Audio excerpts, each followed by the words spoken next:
unboxing tayo guys. Mabilis lang to.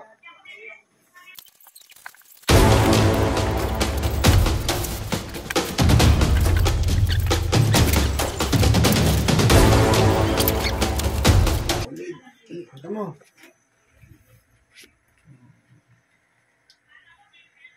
Ganda. Parang ang tigas.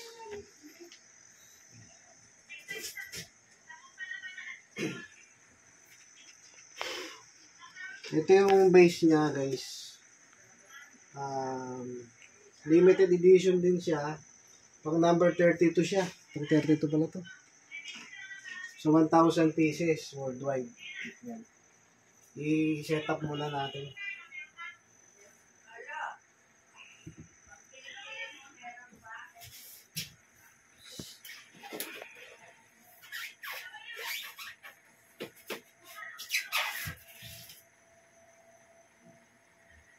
Ito yung ulo niya.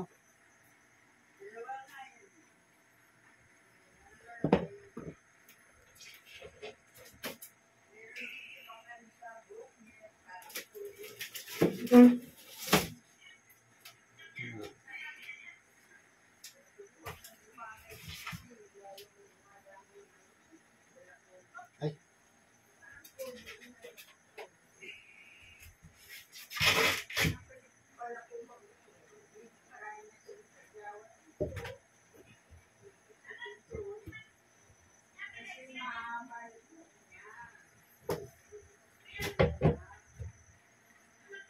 Bakit mo nito ba?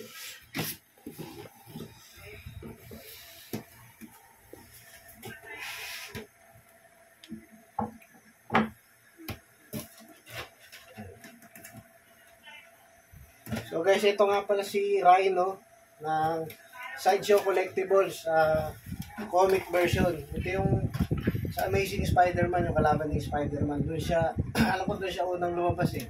Sa Amazing Spider-Man sa comics. Yan si Rhino. Ano to, polystone din siya. Gawa siya sa polystone.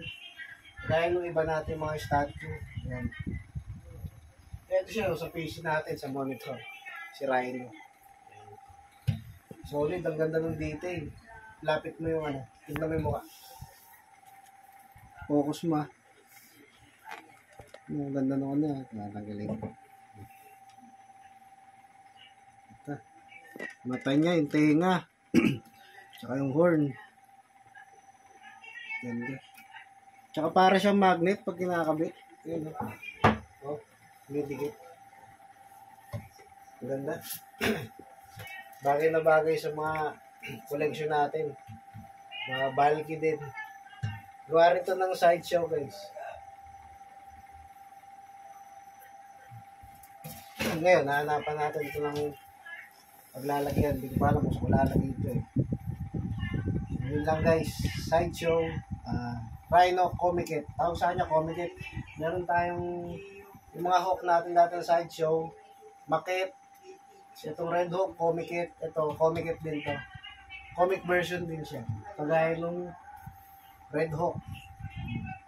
Sideshow Collectibles, Rhino.